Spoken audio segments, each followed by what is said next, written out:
I remember a man saying in one of our men's groups, he said, listen, our wives or our spouses, they're not looking for a reason to leave. We've given them plenty of reasons to leave. What they're looking for is a reason to stay. Just one. Yeah. Huge. Mic drop. That's huge. I've got two incredible people who are doing, in my opinion, God's work and helping couples figure out how to stay together after an affair, after infidelity, after a betrayal. And betrayal can come in many different forms. Today, we are talking to Danielle and Hasani Pettiford. And these are two folks who specialize in doing exactly that, helping couples come together. Recovery after an affair. And they've been doing this for many years, helping hundreds and hundreds of couples figure out how exactly that is possible to have a better 2.0 relationship. Today, we're specifically talking to them about those things the unfaithful partner needs to make happen, what they need to do, some of the biggest mistakes and pitfalls that they want to avoid, and those things that they need to do to improve themselves to make that transformation possible in their relationships. So Danielle and Hasani, thank you so much for joining me again today. Thanks for having us. So you guys have been together for a long time, married 19, going on 20, got 4 kids. Yes, ma'am. You've been through some highs and lows, I have to assume. Of course. Yeah. I think our pain turned into our purpose, and that allows us to do what we do. Isn't that so interesting that I think a lot of young couples, I know this is true for me, when I specifically remember at my wedding shower, there was this game where they went around the room and had each of the women give advice, and all the older women, you know, now they're probably like my age, but like at that time they were like older women, and I remember them all saying like, it's going to be hard. You're going to have some really lousy years, but stick to it. And I remember thinking, no, I don't want to hear that. Like, no, it's going to be all unicorns and rainbows. And, you know, those really, really low points in our marriage are the reason why I think people look at us today and say like couples goals, because there's these periods that like before social media and even during social media, like you don't take a photograph of the two of you when you're in the middle of a fight. Like we see everybody's highlight reel.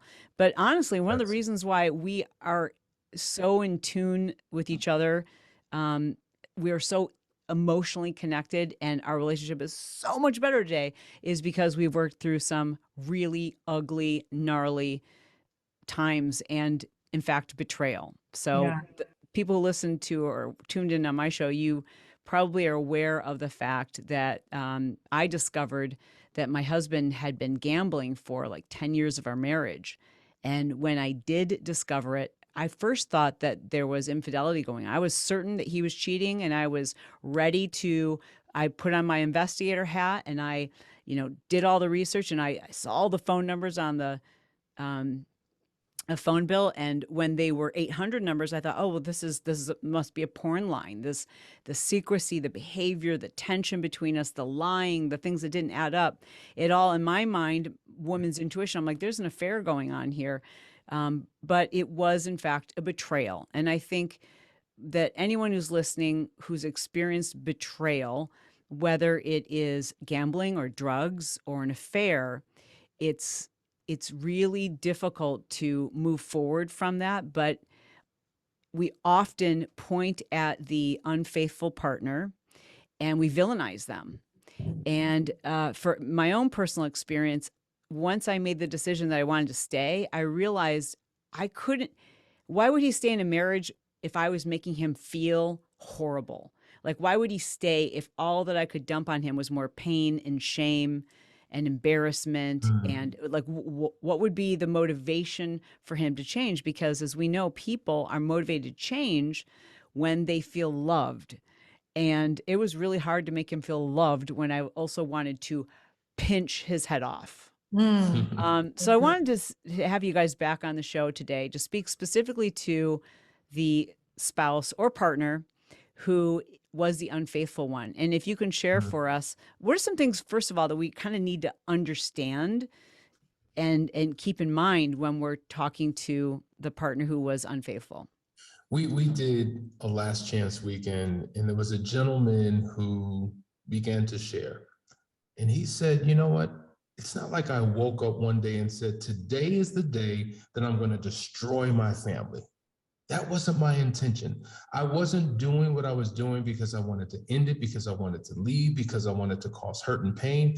I was hurting on the inside and didn't know how to properly deal with my hurt, my pain, and my brokenness. And as a consequence, it resulted in bad behavior that destroyed the foundation of our relationship.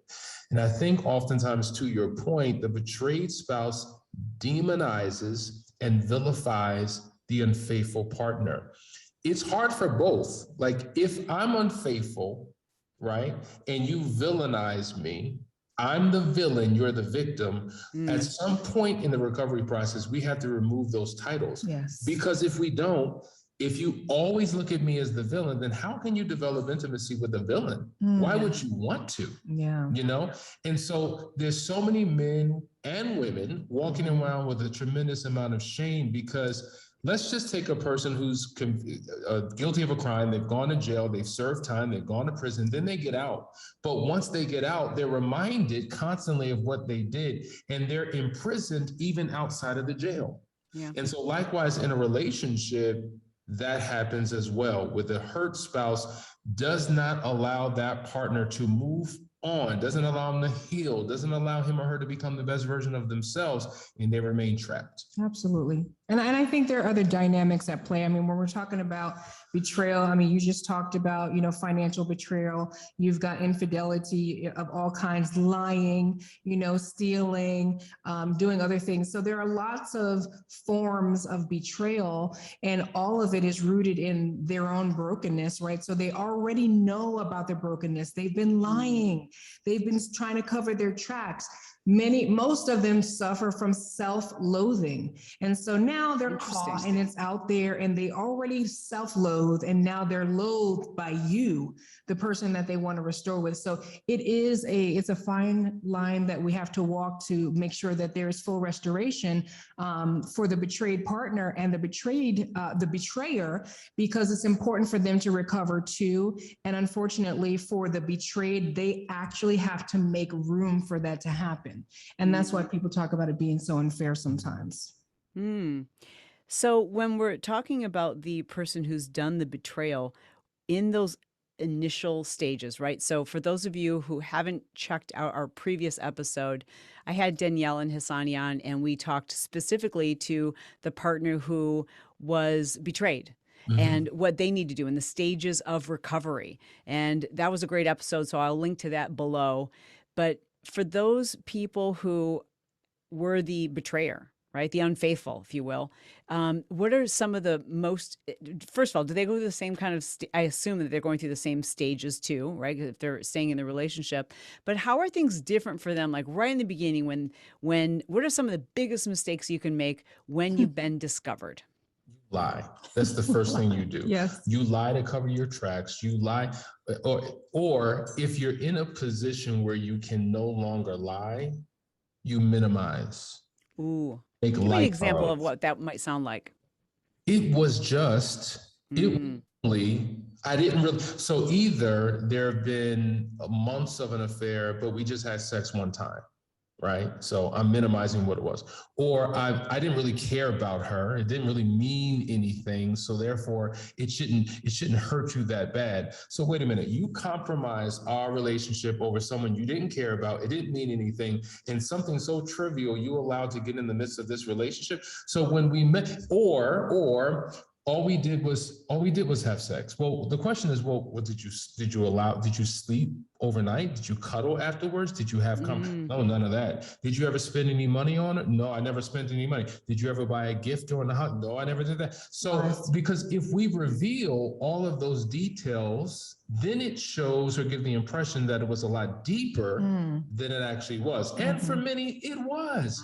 Because when I'm in an affair, I bring all of me into it, my heart, my mind, my body, my soul, my everything. And I'm lost in this betrayal. And it's, we compartmentalize when it comes to our partner, but when we're in that affair, we're bringing everything in.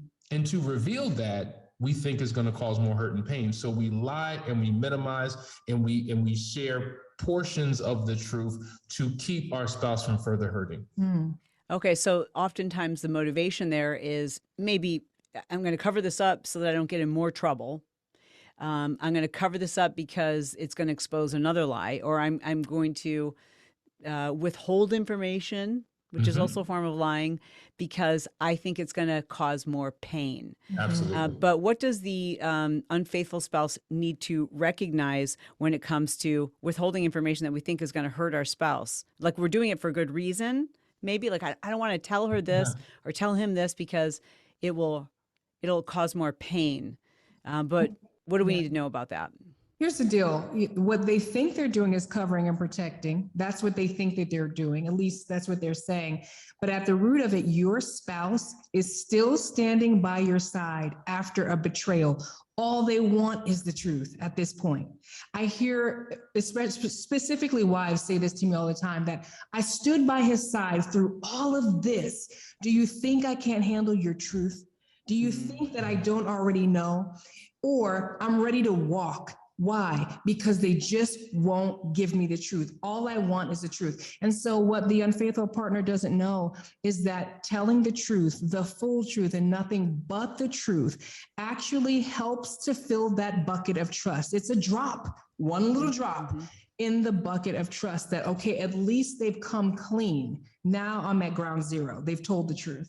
What the unfaithful partner needs to understand is that as painful and as hurtful as your actions have been to your spouse, for them, what hurts even more is the fact that you've denied the truth for so long. So not only are you telling a lie, now you're living a lie, which makes that betrayed spouse question everything. Yeah, I remember that. When you are in this position, right, where they have to just, you need them to disclose everything.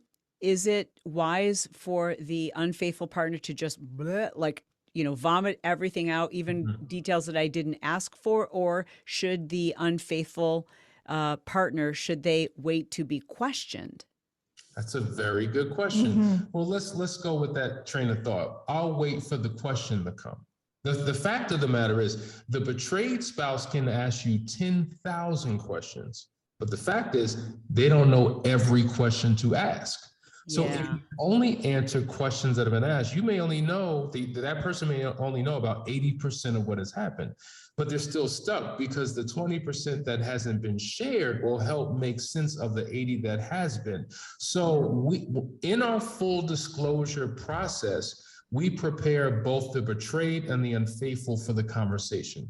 We ask that the betrayed write down every question that they have, the facts of the affair and the feelings surrounding the affair. And then the unfaithful partner has to write what is called a written monologue, where you unpack the details of the affair from beginning to end.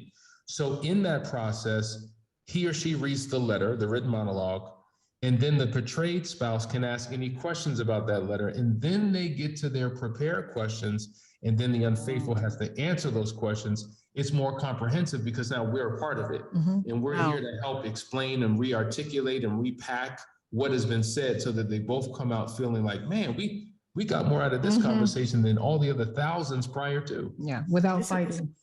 This is why it is so important. It's such a time saver. It's such an emotion saver to work with people like yourself who have a system that is proven that this process works. Because, I mean, for the average person who's experiencing this, you don't have a manual on how to deal with this, and as you've mentioned in our previous chat, it's not wise to talk to friends and family members about this, especially when you're at a state when you're most vulnerable and you're most hurt and you're most angry and you're most undecided. Yeah. Because they can't forget those things, and they have their own motives and their own beliefs, their own expectations for your relationship. And you can get some pretty potentially damaging advice, or people sharing your secrets that they have no business sharing them. So to work with professionals like yourself, I think, like I tell people this all the time, you're going to save time and money when you go to the expert. Like that's why we do what we do, right? And so I think that really makes sense to walk people through that process. What are some of the things that you have found most unfaithful partners have in common? Is there past trauma? Is there maybe in their own history parents who were unfaithful? Is there a lack of communication? Are there some common themes? I'm going to say you can run the gamut on that, meaning that yes and no, maybe so, maybe not, right? It could be of somebody from a perfect family, no issues, no trauma as a child. They're just cheating. They're acting out. What I have found is that a lot of times when someone has been with their partner since childhood, there is this developmental lag. And so they may have had a perfect upbringing, no issues, but they felt like they missed out on something in life. And so they step out, right? So this is detrimental to themselves, to their own character, but they do it. So it takes you in all kinds of directions. But one of the biggest things that I've noticed with the unfaithful spouse is that they want immediate exoneration, right? Ooh, so yeah. after the process, they want to quickly get as far away from discovery as possible, as quickly as they can, right? And so they are literally kind of trying to skip the process, the healing process of the other person, because they just don't want to deal with it. So that to me is a main common theme for the unfaithful. Without a doubt. And it doesn't. That makes sense. That's the human condition. The human condition, we want to avoid pain. Once the unfaithful partner has been found out, Yeah. if they decide they're going to stay, I think what you're saying is they have to commit to a painful process. Yeah. So what do you want to say to that unfaithful spouse right now who's like, to commit to a painful process where I'm going to feel persecuted, where I'm going to feel shame, where I'm going to lose all of my rights, where I am going to feel emasculated or villainized if I'm the woman, or called these names, etc. And I don't know if we're ever going to be better. Like, why don't I just step out? Plus, my affair partner they thought it was the cat's meow. It was like amazing. And so like, why am I staying in this relationship where I'm going to be persecuted for years? Yeah, it's a powerful question, and we get it all the time.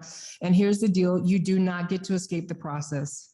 It doesn't matter who you're with. So the unfaithful partner thinks that they're going to avoid all of this ridicule, all of this issues, having to work so hard to rebuild the trust of somebody that they've broken and they've got history with. They think if they abandon ship and go find somebody else, start from scratch, it'll be easier. The problem is you brought you with you and you never fixed you. And so that whole idea of wanting to be exonerated, literally wanting your record to be sponged out, clean start, all the rights back right away without a process, it just doesn't happen except for once in a while when we have a new president and they do exonerate a real criminal, right? But in most cases, I mean, hands up, you got caught, the jig is up. Hands up. You drop everything that you've been stealing and hiding and covering up. Hands up. And that's the position, because you're no longer covering, hiding, no more secrets, full disclosure. And that's the process. It's funny we're using this jail concept a couple times, but really, when you think about it, when you get caught in a crime and you go to jail, you lose all your privacy. Yeah. You are in recovery. And that's what the unfaithful partner needs to understand, that if they don't go through the recovery process, they're going to go to the next relationship and repeat the same mistakes. So is that something that you think, in order for a relationship to work in this way, that the unfaithful partner needs to commit to the entire process? Like, they need to understand that it does mean, you've lost some privileges. Yes, you have lost some freedoms, and they may be restored as trust is restored, but it is going to be a process. Yes. So I just want to, if you don't mind, this is one paragraph that I read to every unfaithful partner when we start this process. And if this is not a sobering message, then I don't know what is. It says this: in choosing to stay married, you're choosing a path that's long and hard, longer and harder than anything you've ever walked. You're going to be kicked in the groin, hopefully metaphorically speaking, ignored, screamed at, rejected, and stonewalled. You're going to feel disrespected and minimized as a man or woman. Your needs are not only going to go unmet, they're going to go ignored at times. There will be more setbacks than advances, and it's not going to feel good most of the time. And if your marriage is at the bottom, put your big boy britches on, because it's not going to feel good for a long time. That's the mindset that you should have going in. And I think what happens is many people don't understand what the recovery process is. They think it's going to be a skip in the park. And, after a couple of sessions, we'll be good. It is going to be the hardest thing you've ever had to do, but it is worth it. And so how could we expect to really cause this level of pain and to get away without any type of process? And so once you have that mindset, you can then enjoy it. Now, let me just say this. I remember a man saying in one of our men's groups, he said, listen, our wives or our spouses, they're not looking for a reason to leave. We've given them plenty of reasons to leave. What they're looking for is a reason to stay. Just one. Yeah. Huge mic drop. That's huge. Yeah. And if in showing up in honesty and transparency and willing to change behavior, that's what they're like. Give them a reason to stay. Because I'm here. I'm still here. I'm still willing to give you a chance. What are you going to do to keep me here? It's through your actions and your behaviors that will determine whether they can move forward. So, again, my own personal experience when this happened with Brett and I remember feeling so angry with him because he was saying all the right things, but I wasn't seeing emotion. I was like, why aren't you crying? Why aren't you begging for me? Like, you're saying you want to stay, but like, I need to see you like writhing on the floor, holding your stomach and just saying you can't believe that you had the greatest gift in the world and you know what I mean? Yes. And, he just didn't have the same emotion that I needed from him. And he just never did. But everything else was there. Is that common? I'm so glad you said that. There's a book out there entitled Men Cry in the Dark. Wow. And oftentimes men do have a tremendous amount of emotions. When men get alone with other men in their own social space, they have conversations that they would never have in front of women. They pour out, they cry, they hold each other up in ways that you wouldn't even expect. There's a high level of vulnerability when they feel safe. And oftentimes men don't feel safe with their spouse because either there's a lot of pain that is being thrown at that husband, or their idea of what manhood and masculinity is doesn't allow them to peel back that layers and be emotionally naked and vulnerable with their spouse. And so that's why in this recovery process, when we get to trust building and effective communication, there are levels of intimacy that we walk spouses through so that they can share what's really going on the inside. I remember Danielle saying to me, until I really emotionally cried in front of her for the first time, she thought I was an android. She thought I was a robot. She thought I didn't care. I'm like, you don't have a soul. Right? Yeah. Do you find that there are instances where a couple or a partner, I should say, is unfaithful as their effort to get out of the marriage? Like they wanted to be discovered. It was over for them long ago, and they just didn't have the balls to bring it to her attention or to his attention. And so they testicular fortitude. That's right. They didn't have the testicular fortitude. That's my new line. I'm going to steal it. To come forward and just say like, this ain't working for me. So it's a form of, rebellion. Rebellion, or they're just sabotaging the relationship intentionally, intentional sabotage. One of our practitioners says they're cowards in essence. And so rather than having conversation with their spouse about the fact that they're not happy, they want to move forward, you're right. They will do things intentionally to sabotage the relationship, to force their spouse's hand.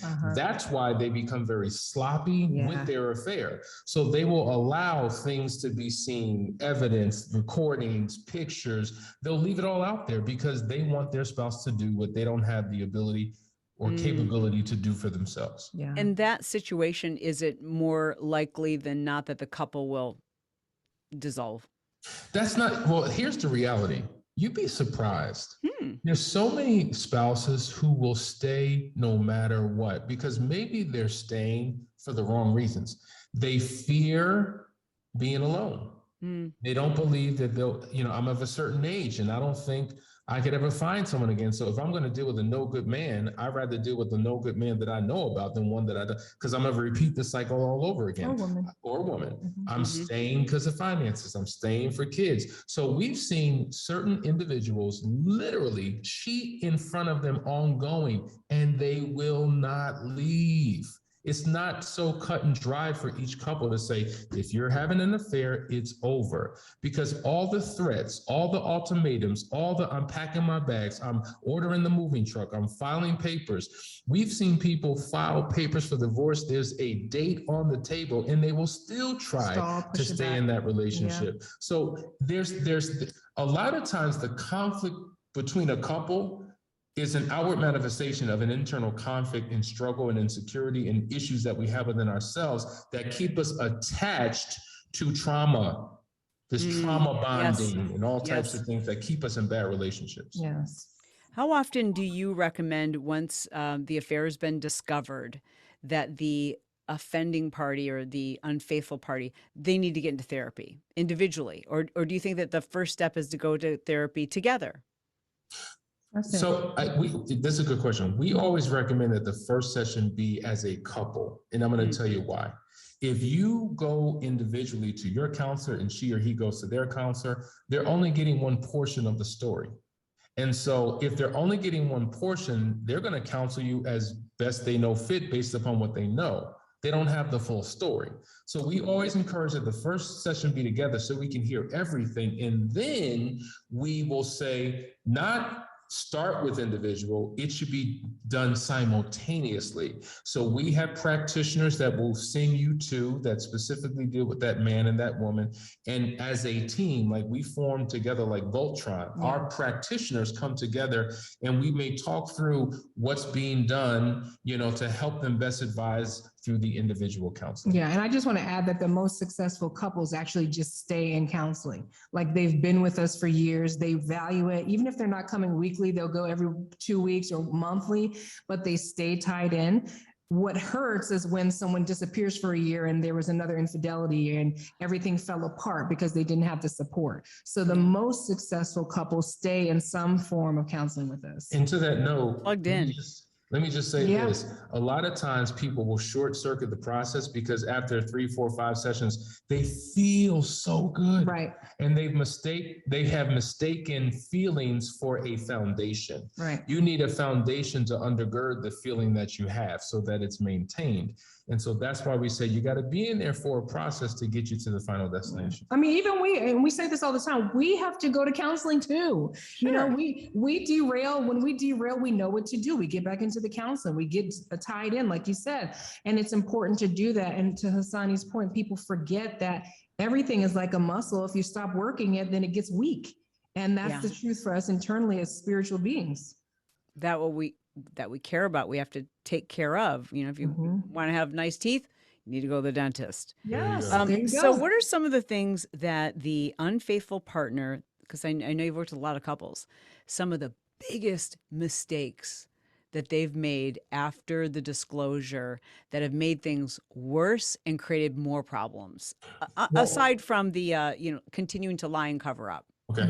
Continuing to remain connected to the affair partner where they say, well, we're just friends now. Like a lot of times the workplace is a hotbed for infidelity. So I'm having an affair with someone I work with, and guess what? We're not doing it anymore, but we're still talking. I mean, we're just having conversation. We still text. We still get together for lunch. I mean, we're not having sex, so it's not like we're in an affair. And we don't understand that relationship is a trigger for the spouse. In fact, that job, that workplace may be a trigger for the spouse. And I think here's the big issue. The unfaithful partner does not empathize with what the spouse is going through. Okay. That's huge. So empathy, by definition, if I can give you one, it is seeing through your partner's eyes, hearing with your partner's ears and feeling with your partner's heart. When I can begin to experience from their perspective what they're going through, it gives me a high sensitivity to your journey, compassion for what you're going through. And 99% of the time, when people think, well, once you're a cheater, you're always a cheater, how do I know that you'll ever change?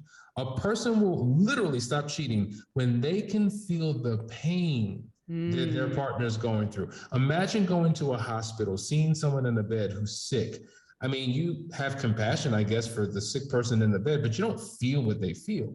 If a doctor were able to stick a needle in that sick person and intravenously take out the pain and then inject it into you for 60 seconds, if you could feel what that pain felt like, you would have such a different experience relating to that person. Yeah. Relationally, the process we take people through, they are allowed to feel that pain, and that's when the shift begins to change. What are some of the most damaging things that can be said by an unfaithful partner? Because obviously in our last chat, we talked about how it's not uncommon for the betrayed spouse to want to take revenge, to be spiteful and angry, and sometimes even violent. And not that we're condoning any of these things, but that's going to be coming your way, right? If you're the unfaithful partner. And at a certain point, you probably have to say, like, this is a human being and how much can they take? Yeah. Or it's like almost like an animal being, backed into a corner. Eventually, when they're being attacked or cornered, they're going to bite. So what are some of the most horrifically damaging things that an unfaithful spouse or unfaithful partner needs to avoid at all costs? Blame of any kind. Any kind of blame is detrimental, because at the end of the day, these are choices that you made. And oftentimes the unfaithful partner will blame and say that you weren't sexual enough. I didn't have enough sex. I couldn't talk to you. You didn't clean the house. I didn't like the way you cooked the food, or a zillion other things, right? Blame is detrimental. 1000%. Now here's the reality. There are these relational patterns that can create a high probability for divorce or an affair, but the relational issues are separate from one's decision. It may have influence and created an atmosphere for me to make a bad decision, but I can't blame you for what I have done. I've got to take ownership for what I've done. And we say this, if I lined 10 people up and I took a lighter and lit it, and I force everyone to stick their hand out, and I put the flame under all 10 people, their reactions are going to be different. Yeah. Someone's going to scream, someone is going to cry, someone's going to ball up a fist and punch me, someone's going to sit in silence. Well, they're facing the same pressure. What causes them to react differently? Right. Once they face that pressure, what's in them is forced out of them. Right. And so oftentimes there's these inner issues that we've been carrying into the relationship, residue from the past, idiosyncrasies, inconsistencies, contradictions, faults and flaws. And when faced with that pressure, that stuff comes out of us. Yeah. So that's why that internal work is so critically important. So you take ownership for what you have done. Right. And I wanted to bring a little balance to that, because we never want anybody to think that anything that they did had anything to do with what the spouse did who was unfaithful, right? But of course, we all have our issues and our idiosyncrasies that we bring to the relationship prior to any unfaithfulness, right? Those things exist, but they exist mutually. Right? So whatever hell I'm giving you in this relationship, you're giving me some other hell in this relationship, right? If I leave dirty dishes in the sink, you left socks on the floor. Whatever the idiosyncrasies are in your marriage, though they are valid, though they are frustrating, though they may piss you off, cause arguments, cause you to stop speaking, none of that is an influence in your decision to cheat, and we don't validate that. And that's why blame is so dangerous. Yeah. But when your spouse is lashing out at you, you're just taking a beating, right? Because I talked to couples who've gone through this, and, just the pain, and also like trying to get a reaction from that stoic partner, that partner who's just like trying to survive it. And maybe they're dissociating, I don't know, but they're not, they don't seem to be feeling the same level of pain, because how could they? that the betrayed spouse is feeling. And so the betrayed spouse is lashing out and saying these horrible things. And, at a certain point, what does the unfaithful partner have any rights in that regard? Like what can they do to protect themselves? Because certainly they're in pain too. Absolutely. It's so funny you mentioned that. I just got a text earlier today from a unfaithful spouse who says, I need an emergency session with you because everything I do is wrong. Everything I try to explain is cut off. She's becoming physically violent. It's just too much. It's toxic. What do? I need help. And so this is why we reinforce the individual process that the unfaithful partner needs to go through. I think that the betrayed spouse oftentimes realizes they need help, but the unfaithful spouse oftentimes does not. And they think they could short circuit the process. And I just made a decision I wasn't going to do it again, so that should be enough, right? No, that is not enough. You need strategy. You need to know how to diffuse a situation. So we walk couples through how to create a safe environment, and when it is no longer safe, how to back away, okay, and establish rules so that when things happen, you don't feel abandoned or rejected by me because I have to walk away. Because if I engage in this, it's going to go from bad to worse and from worse to even destructive. And so this is where that one-on-one counseling comes in, where we give them particular techniques to guide them through, heavy situations. I know it's difficult for some people watching or listening to imagine having empathy for the unfaithful partner, but how is it you can help that unfaithful partner to deal with the incredible intensity of the self-loathing that you've described and the shame and the guilt and the pain that they feel in the aftermath of this? Like, because I can't imagine feeling all of those things about myself and at the same time realizing that I've put somebody else in that much pain. Like, how do they take care of themselves, if I may? Well, I invite our clients into a process called the path to true forgiveness. And in that path, on that path, they learn how to, number one, accept what they've done. That is really important for them to accept and then acknowledge.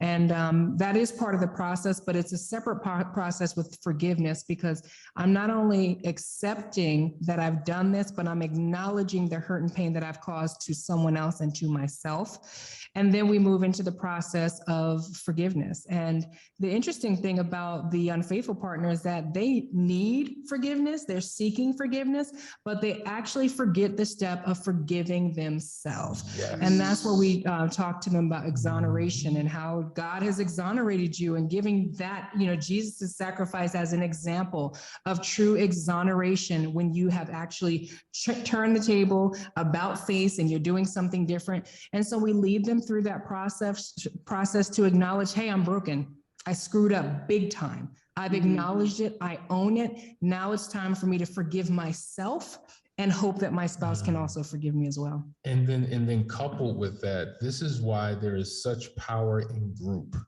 So in addition to the individual sessions that we do and the couple sessions, we have a group, a moving forward program, a men's group, a women's group. And sometimes when you can hear what others are going through, it helps to put what you're going through in proper perspective. And then others who are possibly in the same journey and process become a support system for you. They begin to speak life into you. They begin to share how they overcame what you're currently going through, because maybe they're 3-4 steps ahead in the process than you are. And so there's a collective intelligence when you're in the right community. That's why it's important to make sure that you're careful who you share what you're going through with, because if they're not speaking life to you in your situation, then they're helping to make things worse. I'd like to ask, if I could, some rapid fire questions from my audience. Sure. So some of these are from the betrayer and some of these are from the person who was betrayed. So I'll start with this one, which is from the unfaithful. When is this going to be over? I feel like I've lost all rights, all privileges, that I'm not even a human. How much longer do I expect that this is going to go on this way? It's up to you. It's up to you. Everybody's journey is different. Oftentimes, let me just say this, we have internal resistors within us We all have a brake and an accelerator. And in that process, sometimes we short circuit and sabotage our own process. Sometimes we push the gas and we're able to move forward. It's a general process we take everybody through, but they all go through it differently based upon their own idiosyncrasies, their own hangups, their own willingness to participate with their partner. So it's going to look different for each couple. And I would add to that, you know, if you are doing all the right things, you know, you're an open book and you've experienced true transformation and you see that your spouse isn't coming along well, get into some good counseling, because you really should not be trying to navigate this by yourself. And sometimes it's a conversation with a therapist or somebody that can just help your spouse see, hey, look, this is what's really happening. You're triggered. These aren't real experiences, and helping them to begin to trust some of the actions. But at the end of the day, it is time to change the way you think and be an open book mentality type of person. There is nothing to hide. There's no need for separation. There's no need for autonomy and total independence. We should be interdependent on each other. And so when we have that mindset shift, it will feel less like you're a child and in bondage. So one of the members of my audience asked, her spouse was unfaithful. And recently she's caught him watching porn. And would that constitute another betrayal? Yeah, that's definitely a form of betrayal, because even though it's not physical sex with another person necessarily, you know, you've taken your eyes off of your spouse and placed it on someone else and getting gratification and fulfillment in that space. And for many people, yes, it's a major form of betrayal. And this is why we need to put certain parameters in place and rules in place and have a high accountability. So you can bounce back, you can heal from it, but there is a process. Think about an alcoholic, right? Who goes through a recovery process. And I've been, you know, clean for 86 days. And then on the 87th day, boom, I'm back. Now I got to start from day one again and begin that journey. So we help people understand the power of porn and what impact that can have on the person watching it, the spouse who is now dealing with the spouse who's watching it, and what impact it has on the marriage. This question is also from the Unfaithful, who said, I've never been physically attracted to my wife. The sex with the affair partner was amazing. And now my wife wants nothing to do with me physically. Why am I staying in this marriage? That's a good question. See, here's the deal. When you don't know why, we here are here to help guide you through a process where you discover what that why is. So now I have questions about the question. Yeah. So when you say you've never been sexually attracted to your wife, then what? Because most relationships are initiated for two things: physical attraction and emotional desirability. So you look good, you make me feel good, so therefore it's all good. That initiates the process. The physical attraction can die out in the relationship because of weight gain, because of a number of different things. So I would want to go back to the beginning. What was it that drew you in the first place? I would deal with that. And then when it comes to the fact that the affair sex was so powerful and passionate, well, guess what? That's what happens in an affair, because there's affairs are more about desirability than sex.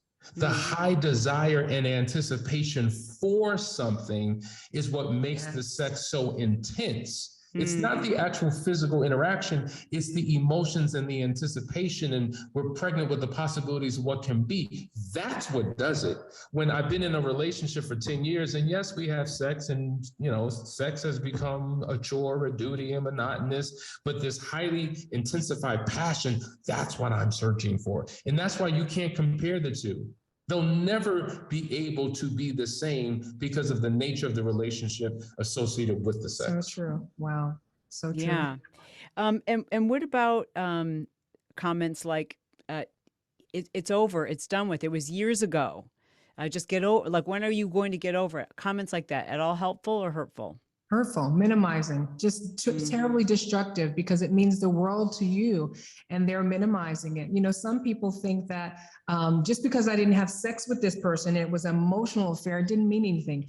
For some, it is way more meaningful that you shared your intimacy with somebody than having sex. I just dealt with a couple where there was infidelity and it was just a kiss.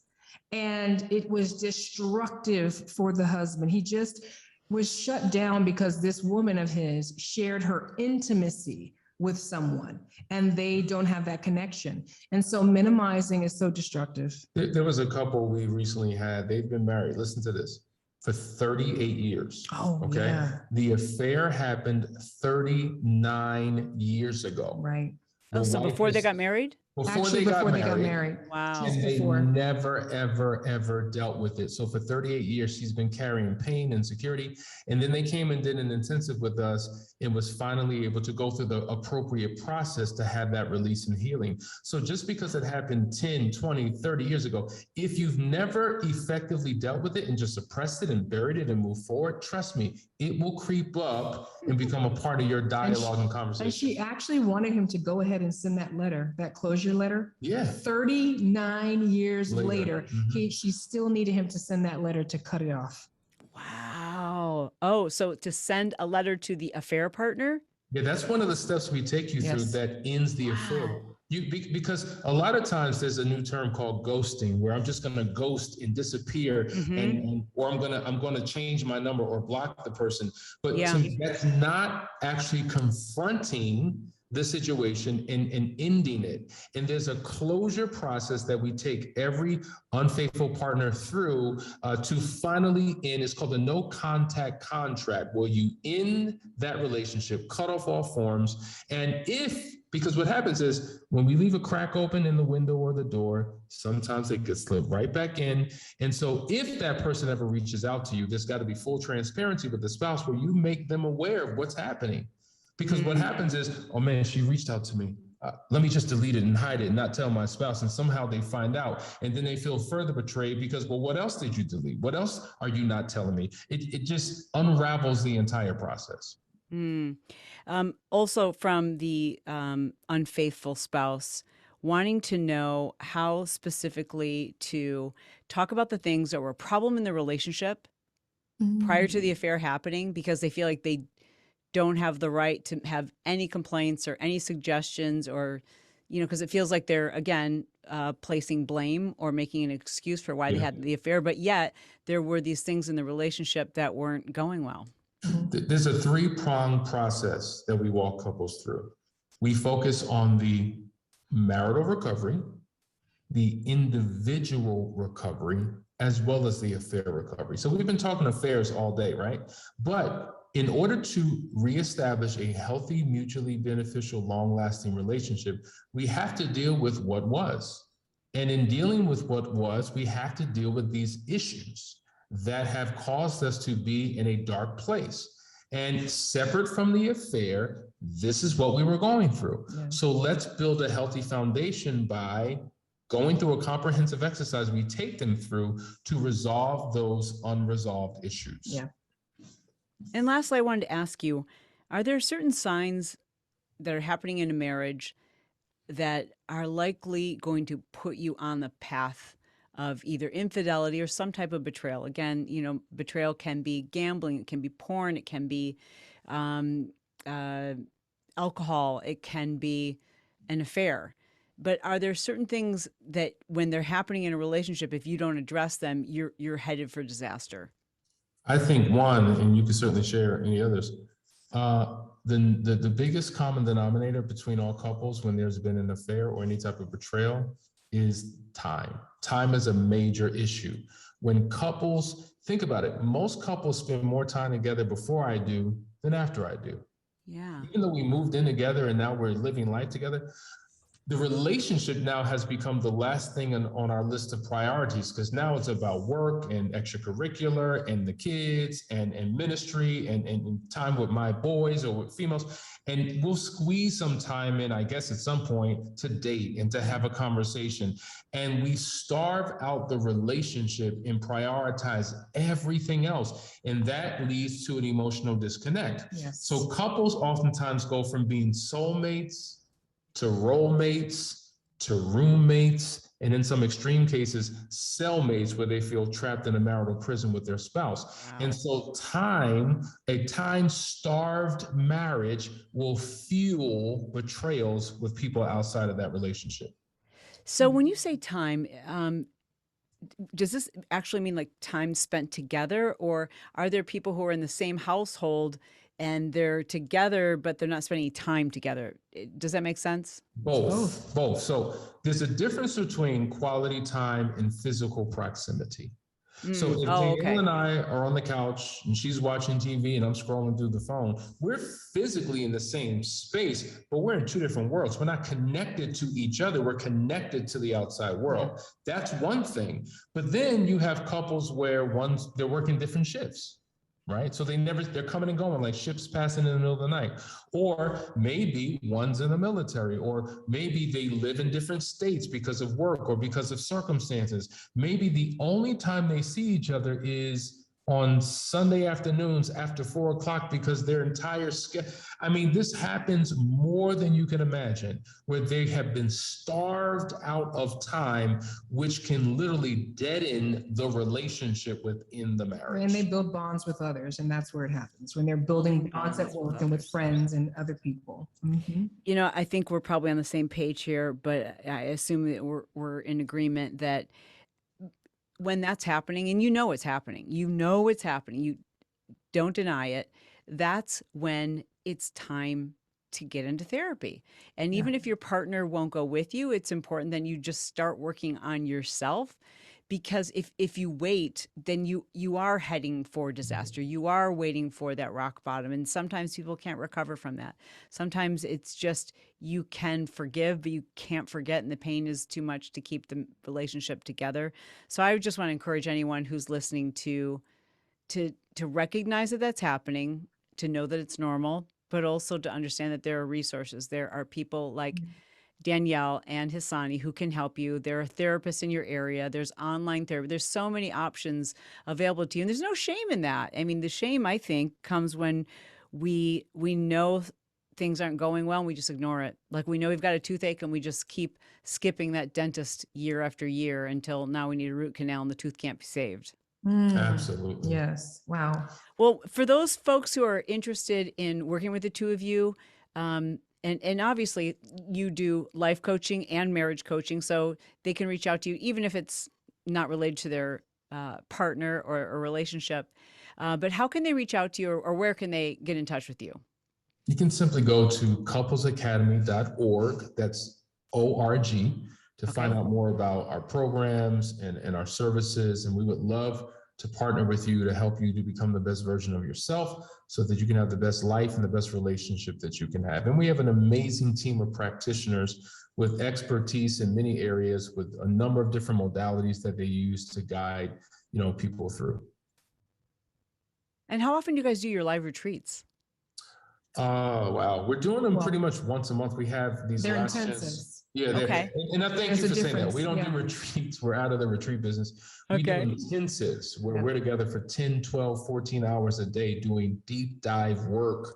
And it's tiring and exhausting. And it's intense. It's just intense. Like you said, yes. But it leads to a tremendous breakthrough. Remember, 95% of our clients are couples in crisis, those on the verge of divorce, those impacted by an affair, and they're looking for something that's not lightweight. They're looking for something intense, and that's exactly what they get. And we do them monthly. That's amazing. That's probably very transformational, I'd have to assume. I have to assume that's very rewarding work. Absolutely. It is. We absolutely love it. It is. You guys probably have to totally decompress after that. That would be I'm ready. We just finished one. This past Sunday. Major transformation. 10 couples from all over the country came in here with no hope, looking scary, looking like they wanted to tear each other apart. And by the end of the weekend, they were hugging, embracing, crying, and just wanting to start over. And it's a very exhilarating experience and humbling experience to be a part of, but it's time for us to get out of here. Yeah, we do. We need a Yeah. trip. And Yeah, let me that's just amazing. say, we do group intensives, but we also, for those couples that need a little bit more privacy, we do private marriage intensives. That's not scheduled. That's on a first come, first served basis. So literally amazing. twice a week. I mean, because you're talking 3 days, that's 6 days. We're doing it twice a week. People fly down or drive into our retreat center here in Atlanta. We take care of their lodging, their meals, just everything, and create a safe environment for them to get the healing that they need. We're in the retreat center right now. That's awesome. That's amazing. Well, thank you guys so much for sharing your knowledge, and the work that you do is so purpose driven. I can't thank you enough for the work that you do and for sharing your knowledge here on the Chalene Show. And I just encourage people to check you guys out on YouTube. And of course, below in our show notes, we'll have links to everything that we talked about. There was a book that you wanted to recommend. Oh, yeah. Well, we have a book called The Audacity of Marriage, 10 Principles to Lifelong Partnership. I love and it. you can get that on Amazon.com. That's awesome. And there was another book you suggested that men read. Yeah. So this is a phenomenal book for men. What radical husbands do, 12 steps to win and keep your wife's heart. It is recommended reading for every male who walks through our office. And female. I mean, I've had some of the ladies read it and they've taken so much out of it too, because they are unfaithful women. So sure. Yeah. Excellent. Well, again, thank you so much, guys. I really do appreciate it. Give them some love below in the comments, guys. Be sure to write a review for the show if you enjoyed it. And don't forget to subscribe. Again, thanks so much for being here, guys. I so much appreciate the work that you do. Awesome. Thank you. Thank you.